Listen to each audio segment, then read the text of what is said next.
नागपूर वर्धा बसला अपघात राळेगाव जवळील घटना। नागपूरवरून राळेगावकडे येत असलेली बस समोरील ट्रकची धडक लागल्याने बसला सौम्य अपघात झाला।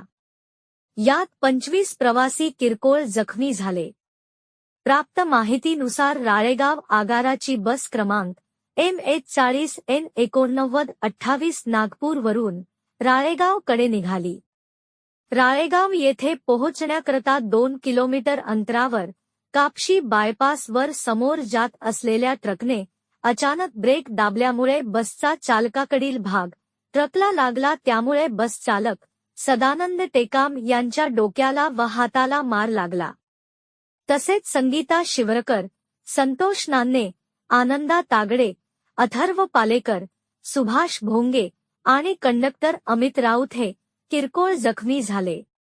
बसमध्ये 25 प्रवासी प्रवास करीत होते। हे विशेष, सर्व प्रवासी सुखरूप असून ग्रामीण रुग्णालय राळेगाव येथे त्यांच्यावर उपचार करून सर्व प्रवाशांना डिस्चार्ज देण्यात आला।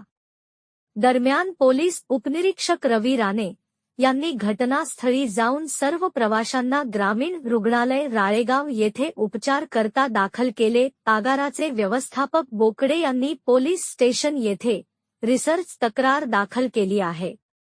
प्रतिनिधी जावेद पठाण, न्यूज 24, आपकी आवाज।